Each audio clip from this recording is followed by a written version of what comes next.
Crime time में बात अब एक ऐसी खबर की करेंगे जिसने पूरे प्रदेश को हिला कर रख दिया। हड़कंप मच गया। एक ऐसी वारदात जिसकी खबर जिसके कानों में पहुंची, लोगों के रोंगटे खड़े हो गए। पुलिस वालों के भी पैरों तले जमीन खिसक गई जब उन्हें पता चला कि आखिर इतनी जघन्य वारदात को अंजाम दे दिया गया है। आखिर कैसे हैवानियत की हदों को पार कर दिया गया, कैसे इस क्रूरता को अंजाम दिया गया, इस रिपोर्ट में देख लीजिए।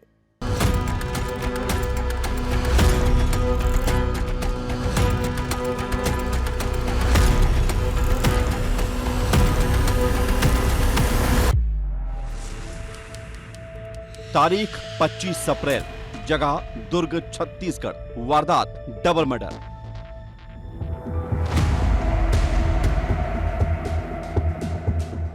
दुर्ग की एसटीएफ कॉलोनी। सुबह करीब 8 बजे थे। बिल्डिंग में शांति छाई हुई थी। तभी अचानक सन्नाटे को चीरती हुई कुछ चीखें सुनाई देती हैं। बिल्डिंग के D15 क्वार्टर में रहने वाले एसटीएफ जवान ललितेश यादव के घर में कोहराम मच चुका था। ललितेश की बेटी तनु खून से लथपथ हालत में बिल्डिंग में भाग रही थी, मदद की गुहार लगा रही थी और चीख रही थी कि उसकी मां और भाई को बचा लो। लोग दौड़ते हैं और जैसे ही D15 क्वार्टर में दाखिल होते हैं तो रूह कांप उठती है, क्योंकि उस फ्लैट के अंदर जैसे मौत तांडव कर रही थी। एक युवती हाथों में चाकू लिए बेरहमी से वार कर रही थी। पूरा घर खून से सना हुआ था। युवती के सिर पर जैसे खून सवार था। वो आरक्षक की पत्नी रीना यादव और उसके 9 साल के बेटे आदित्य को बेरहमी से चाकुओं से गोद रही थी।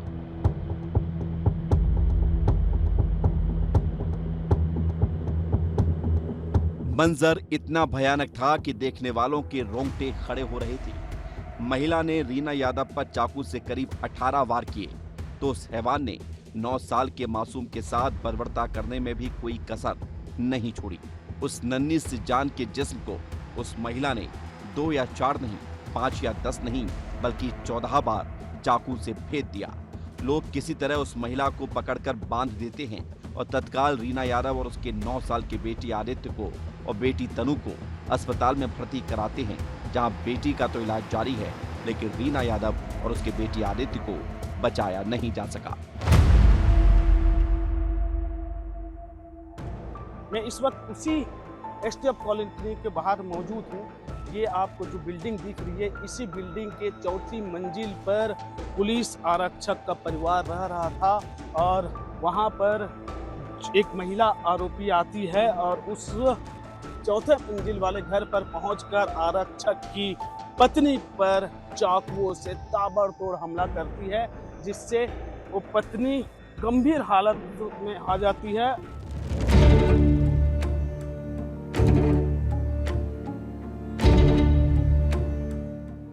पूरी बिल्डिंग में उस महिला की क्रूरता के निशान दिखाई दे रही हैं। घर के अंदर रीना और उसके बेटे का खून फैला हुआ था तो बाहर बेटी के खून के छींटे दिखाई दे रहे थे, क्योंकि वो लहूलुहान हालत में मदद के लिए यहां से वहां भाग रही थी।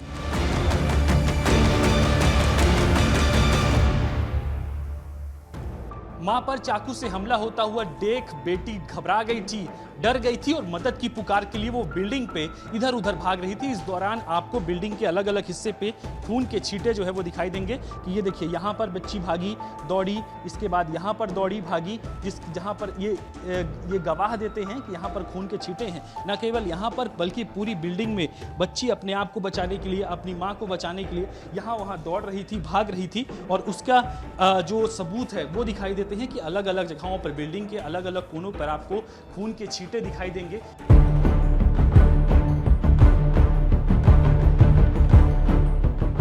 लोगों की रूह कांप रही थी। पुलिस महकमे में हड़कंप मच गया था। सवाल यही था कि आखिर एक एसटीएफ जवान के घर में खूनी खेल कैसे हुआ। आखिर कौन थी वो महिला जो मौत बनकर घर में दाखिल हुई और फिर कुछ ऐसा किया कि पूरा छत्तीसगढ़ सन्न रह गया। और फिर जो कहानी सामने आई वो हैरान कर देने वाली थी, क्योंकि ये सब कुछ अचानक नहीं हुआ था, बल्कि इस खूनी खेल की स्क्रिप्ट 5 साल पहले ही रची जा चुकी थी, जब एसटीएफ में पदस्थ ललितेश यादव की मुलाकात सरोजनी भारद्वाज से होती है। ललितेश शादीशुदा था, पत्नी और 3 बच्चे थे, लेकिन वो सब कुछ भूलकर सरोजनी के करीब आ जाता है। ललितेश और सरोजनी के बीच दूरियां खत्म हो चुकी थी। धीरे धीरे दिन बीतते गए और सरोजनी अब ललितेश पर शादी और उसके घर में रहने का दबाव बनाने लगी। लेकिन ललितेश के लिए यह मुमकिन नहीं था। ललितेश को परिवार के टूटने का डर था। यहाँ सरोजनी की जिद परवान चढ़ रही थी। सरोजनी किसी भी हालत में ललितेश को पाना चाहती थी। एक दिन पहले भी सरोजनी यहाँ पहुंची थी, लेकिन ललितेश ने उसे समझा बुझाकर वापस भेज दिया था।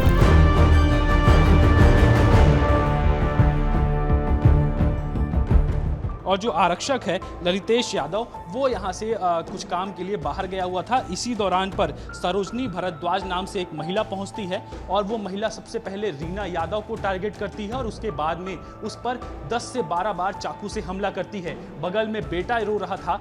बेटा जब माँ को देखा कि उसके ऊपर हमला हो रहा है तो बेटा उसके पास आया और आदित्य यादव पर उसके बाद में जो महिला है, आरोपी महिला, उसने वार किया और वार करने के बाद में उस पर चाकू से हमला किया। उस पर भी 10 से 12 बार चाकू से हमला किया गया, जिसके बाद में एक बेटी, छोटी बेटी थी, वो यहां पर आई तो उसके ऊपर भी वो महिला जिसके सर पे खून सवार था वो आगे बढ़ी और उस बेटी को भी टारगेट किया और उसके ऊपर भी चाकू से हमला किया। इस दौरान एक बेटी बाथरूम में जाकर छिप गई और छिपने के कारण उसने अपनी जान किसी तरीके से बचाई है।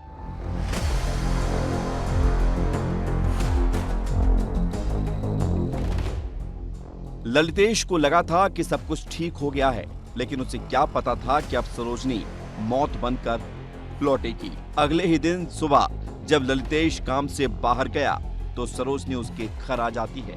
वो पूरी प्लानिंग के साथ आई थी। सुबह का वक्त था। युवती ने आरक्षक की पत्नी से खाना मांगा। रीना यादव खाना देकर किचन के काम में लग जाती है। इस दौरान उसकी बेटी नहाने गई थी और दूसरी बेटी पूजा कर रही थी। बेटा सो रहा था। युवती को शायद मौके की ही तलाश थी और अचानक वो सोते हुए बेटे पर चाकुओं से ताबड़तोड़ हमला कर देती है। आरक्षक की पत्नी दौड़कर आती है तो सरोजनी चाकू लेकर उस पर भी टूट पड़ती है। बचाने आई एक बेटी पर भी सरोजनी हमला कर देती है। आरक्षक की पत्नी घायल हो जाती है, लेकिन वो हिम्मत करके उस हत्यारन के पैर पकड़ लेती है। बेटियों को बचने के लिए बोलती है। एक बेटी बाथरूम से छिपकर जान बचाती है तो दूसरी घायल हालत में पड़ोस के लोगों को बुलाने के लिए दौड़ लगाती है। इसके बाद लोग इकट्ठा होते हैं। युवती को पकड़कर पुलिस को सूचना देते हैं। पुलिस ने तत्काल मौके पर पहुंचकर आरोपी सरोजनी भरद्वाज को गिरफ्तार कर लिया और पूरे मामले की जांच शुरू कर दी। रीना यादव को उसका 9 वर्षीय नाबालिग जो बच्चा है, आदित्य यादव, साथ ही एक उसकी बेटी है जिसकी उम्र 12 वर्ष से लगभग, इन तीनों को चाकू से संघातिक वार महिला के द्वारा किया गया, जिससे तीनों बच्चे घायल हो गए। जो बच्ची घायल थी वो अचानक फिर नीचे जाकर के अपने पड़ोसियों को इसकी सूचना दी। सूचना पर पूरे पड़ोसी और आसपास की महिलाएं आए और पुलिस को ही सूचना दिया गया। पुलिस मौके पे पहुंची। तत्काल जो घायल तीनों लोग थे इनको हाईटेक हॉस्पिटल स्मृति नगर में एडमिट किया गया और महिला को वहाँ पे पुलिस संरक्षा में लिया गया चाकू सहित। चाकू महिला के हाथ में ही उस समय था, जिसमें चाकू का उपयोग महिला मारने में करी है।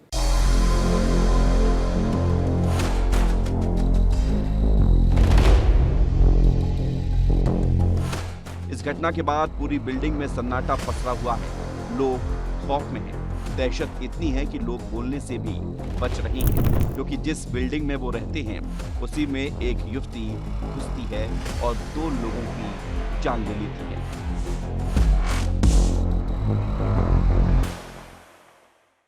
अब वही सुनने में आया कि चाकू लग गया है, कोई आके लड़की मार दी है, और क्या सुनने में आया है। ये जो बता रहे हैं कि कल भी वो जो है लड़की आई थी और कल भी मतलब बातचीत कुछ की थी, ऐसा है क्या? कल वाला नहीं पता मेरे को। आज क्या सुनने में आया, क्या सुने आप लोग? वही खत्म हो गया तो हल्ला हुआ था, हम लोग देखे। अच्छा।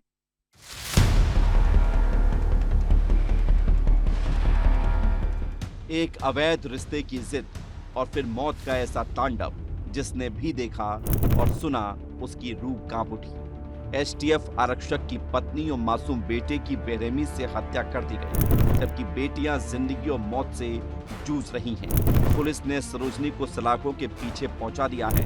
पूछताछ में जुटी है कि आखिर इस जघन्य वारदात का असली सच क्या है। क्या एक प्रेमिका ने अपने प्यार को पाने के लिए जिंदगियों को खत्म करने का फैसला लिया था? क्या प्यार और धोखे का अंत इस खूनी खेल से हुआ है या फिर इस खौफनाक वारदात का राज कुछ और ही है? विस्तार न्यूज के लिए दुर्ग से दिलीप शर्मा के साथ रोहित मिश्रा की रिपोर्ट।